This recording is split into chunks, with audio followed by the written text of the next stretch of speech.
Hello అండి. అందరికీ నమస్కారం. వాయిస్ ఆఫ్ హర్షిని ఛానల్కు స్వాగతం. ఈరోజు మనం అప్పరాజు నాగజ్యోతి గారు రచించిన నన్ను కాస్త ప్రేమగా చూడరు అనే కథను విందామండి. తాత, గట్టిగా మాట్లాడకు, నాకు ఆన్లైన్ క్లాస్ ఉంది, నీ గదిలోకి పో అంటూ గదిలో నుండి మనవరాలు. కంప కొడుతున్నావు తాత, ఇక్కడి నుంచి వెళ్ళు, చీటికి మాటికి హాల్లోకి రావద్దని ఎన్నిసార్లు చెప్పాలి నీకు అంటూ మనవడు. చాచా, సంధ్యవేళ సోఫాలో పడుకోవద్దని ఎన్నిసార్లు చెప్పాలండి మీకు? ఒకసారి చెప్తే అర్థం కాదా? మనిషికో మాట అన్నారు, వెళ్ళండి వెళ్ళండి ఇక్కడి నుంచి అంటూ కోడలు చీత్కరిస్తున్నారమ్మా. ఆ ఇంట్లో ఈ ముసలాడిపై విసుక్కునేవారే తప్ప ప్రేమగా పలకరించేవారే లేరు. ఈవేళ ఉదయం బ్రష్ చేసుకున్నాక హాల్లోకి రాబోతుంటే దఢేల్మంటూ నా మొహంపైనే తలుపు వేసిందమ్మా కోడలు. నాన్న చెబుతున్నది వింటుంటే నాకు కళ్ళనీళ్ళు ఆగడం లేదు. జైల్లో ఉన్నట్టుగా ఉందమ్మా. అక్కడ నేను హాల్లోకి రాకూడదు, పిల్లల బెడ్రూమ్లోకి వెళ్ళకూడదు, అందరితో పాటు భోజనం కూడా చేయకూడదు. ఉదయమే ఒక పళ్ళెంలో అన్నీ వడ్డించి గదిలో పెట్టేసి వెళ్తాడు మీ తమ్ముడు. ఇక ఆ తర్వాత తొంగి చూడరెవ్వరు. రోజంతా వెనకాలన్న ఆ చిన్న గదిలోనే ఒంటరిగా గడపడం నా వల్ల కావడం లేదు తల్లి. నా పెన్షన్ డబ్బుల్ని నువ్వే తీసుకొని నన్ను కాస్త ప్రేమగా చూసుకుంటావా తల్లి? చేతులు జోడించి అర్థిస్తున్న నాన్నను చూస్తే నా మనసు ద్రవించిపోయింది. నేను ఇంతకుముందు ఎప్పుడైనా మీరు అమ్మ ఎప్పుడూ తమ్ముడు దగ్గరే ఉంటారు, అప్పుడప్పుడైనా మా ఇళ్లల్లోనూ ఉండొచ్చుగా నాన్న, మీకు మార్పుగా ఉంటుంది అని నేను చెల్లి ఎన్నిసార్లు అడిగినా, మేము కొడుకు ఇంట్లో ఉండడమే మంచిది తల్లి, పుట్టింటికి మీరు మీ కుటుంబాలతో వచ్చి ఉండడమే మర్యాద అని చెప్పిన నాన్న ఈవేళ నన్ను మీ ఇంట్లో ఉంచుకుని నాకు ఇంత ముద్ద వేయండమ్మా అన్నట్లు దీనంగా అర్థించడం నా మనసుని కలచివేస్తోంది. అమ్మ ఉన్నంతకాలము బాగానే నడిచింది ఆ ఇల్లు. ఆ తర్వాత దిక్కు దివాణం లేనట్లుగా అయింది. బతికున్నన్నాళ్ళు నా దాకా ఏదీ రానియకుండా మీ అమ్మే అన్నీ నిభాయించుకుంటూ వచ్చింది తల్లి. అప్పుడు ఆవిడ విలువ నాకు తెలియలేదు. డబ్బులు సంపాదించడం నా ధర్మం, ఇంటిని నడపడం ఆవిడ విధి అనుకునేవాణ్ణి. అంతేనా? దుబారా చేస్తుందేమోనన్న భయంతో ఇంటి ఖర్చులకు కూడా ఆచితూచి డబ్బులు ఇస్తుండేవాడిని.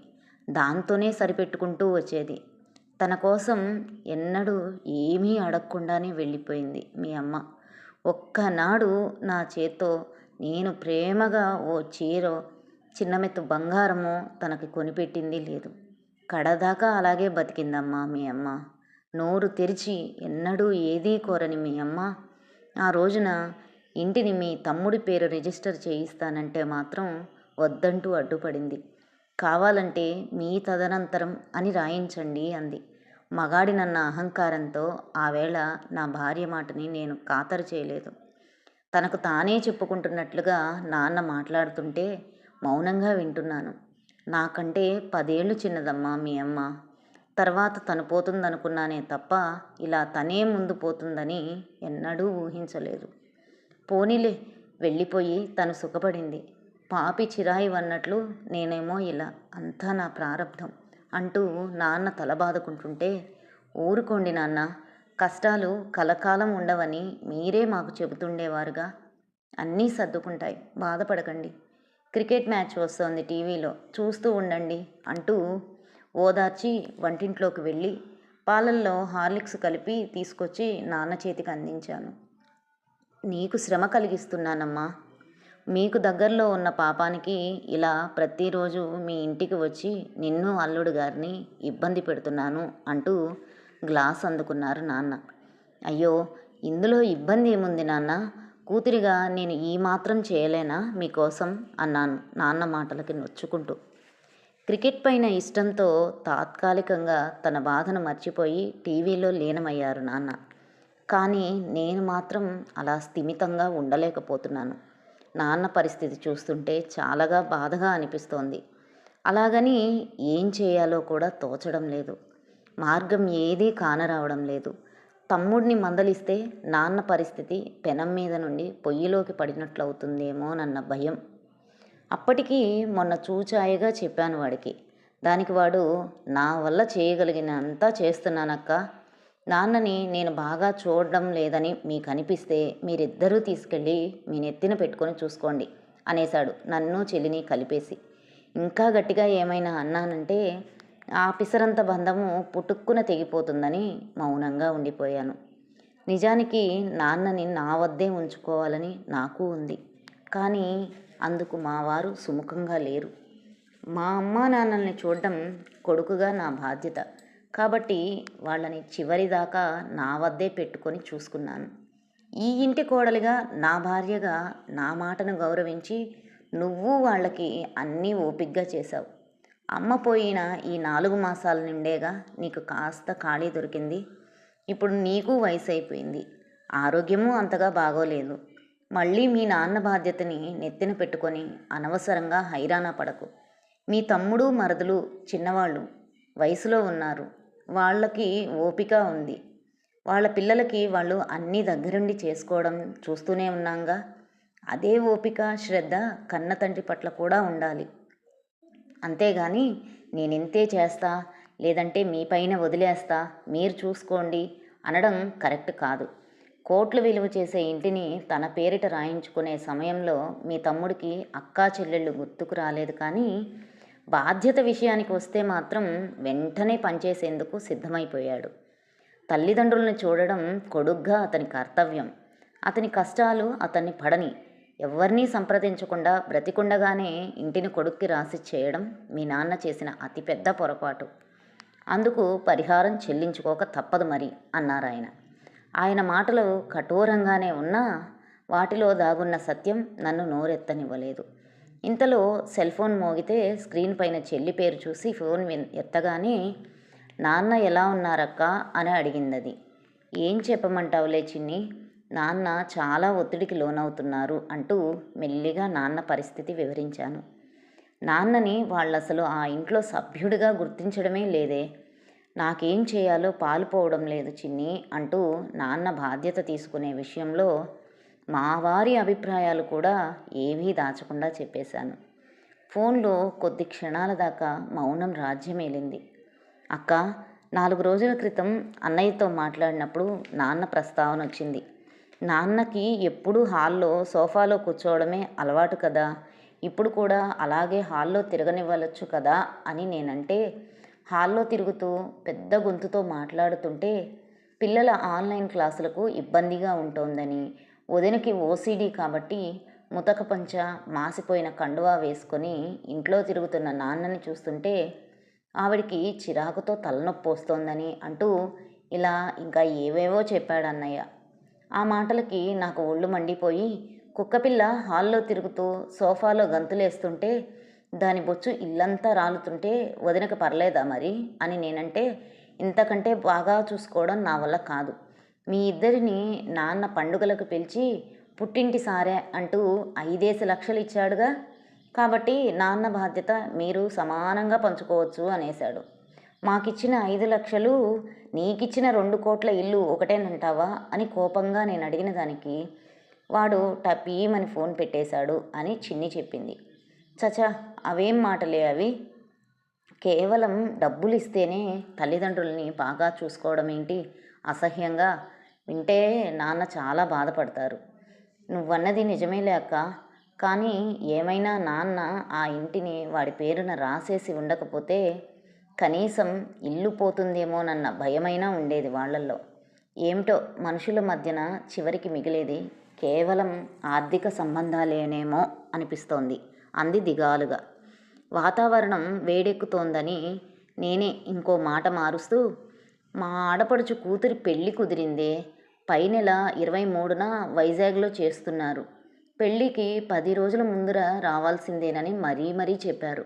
ఒక్కగానొక్క మేనకోడలి వివాహం దగ్గరుండి జరిపించాలని ఈయనకి ఉంది. అన్ని రోజుల పాటు మేము వెళ్తే ఇక్కడ నాన్నని పలకరించే దిక్కులేక మరింత ఒంటరి అవుతారేమోనని ఆలోచిస్తున్నాను అని చెప్పాను. అలాగైతే ఆఫీస్లో ఏదోలా మేనేజ్ చేసుకొని ఆ టైంకి నేను అక్కడికి వస్తాలే అక్క. మీరు పెళ్ళికి వెళ్ళి తిరిగి వచ్చేదాకా నాన్నకి తోడుగా ఉంటాను. నాకు నాన్నని చూడాలనిపిస్తోంది అన్న చిన్ని మాటలకి నాకు కాస్త నిశ్చింతగా అనిపించింది.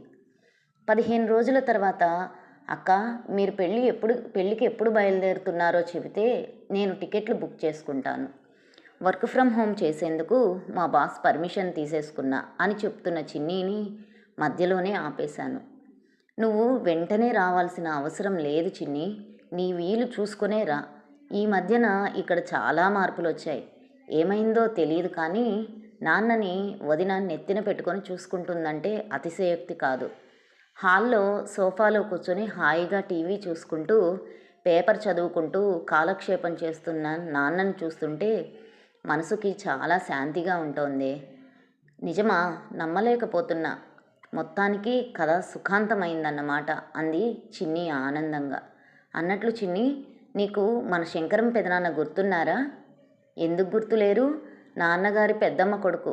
అప్పట్లో మనం విజయవాడలో ఉండే రోజుల్లో మన ఇంటికి వారానికి 2 సార్లైనా వచ్చేవారుగా. వస్తువు తినేందుకు ఏదో ఒకటి తెచ్చి మన చేతిలో పెడుతుండేవాడు. ఒక్కోసారి ఏదైనా తినాలనిపించినప్పుడు శంకరం పెదనాన్న వస్తే బాగుండు అనుకునేవాళ్ళం కదే అంటూ పాత రోజులు గుర్తుకు తెచ్చింది చిన్ని. అవునే, ఆయనే ఈ మధ్యన ఏదో పని మీద ఇక్కడికి వచ్చారు. అదేమిటే బుజ్జి, మీ నాన్న అంత డీలా పడిపోయాడు? వాడు ఇదివరకటి మారుతిలా అస్సలు లేడు. మీ అమ్మ మరణం వాడిని మానసికంగా కుంగదీసినట్లుంది అన్నారు పెదనాన్న. దానికి తోడు ఆ ఇంట్లో ఆదరణ కూడా కరువైనట్లు అనిపించింది. ఏమైనా భార్య ఉన్నప్పుడు మగవాడికి జరిగే భోగం వేరు అంటూ బాధపడ్డారు పెదనాన్న. ఆయన నాన్న చాలా క్లోజ్గా ఉండేవాళ్ళు కాబట్టి నాన్న పరిస్థితి చాలా తొందరగానే అంచనా వేసినట్లున్నారు ఆయన. అందుకే ఆయన వద్ద నాకు ఏదీ దాచాలనిపించక ఉన్నదున్నట్లు చెప్పేశాను. అప్పుడు పెదనాన్న, నేను కూడా అలానే అనుకున్నానమ్మా. నేను ఆ ఇంట్లో కూర్చున్న అరగంటలోనే మీ తమ్ముడి మరదలు వరస బాగానే గమనించానులే. చీమకి కూడా అపకారం తలపెట్టని గంగిగోవి లాంటివాడు మీ నాన్న.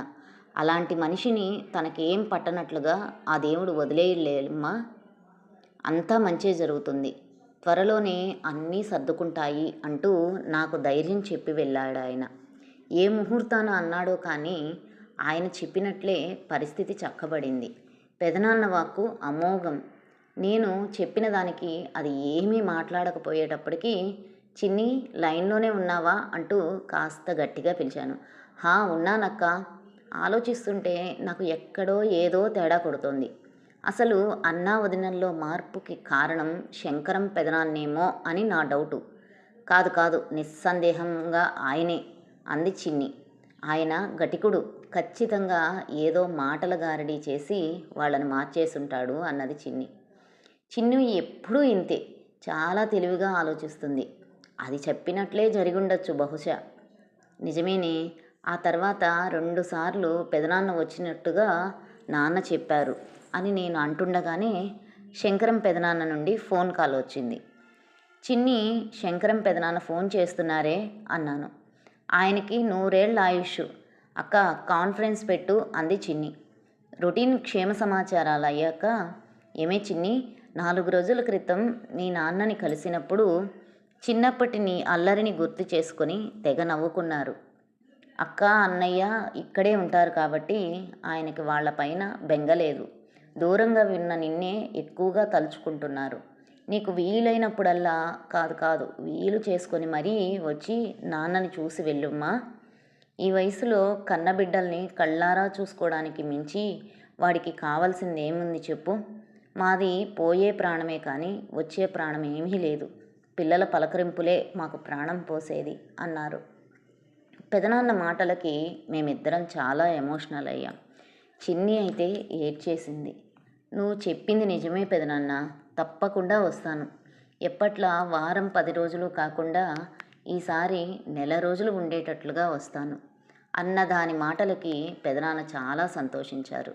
ఆ తర్వాత ఆయన ఫోన్ పెట్టేయబోతుంటే, ఆగాగు పెదనాన్న, ఒక్క విషయం చెప్పు.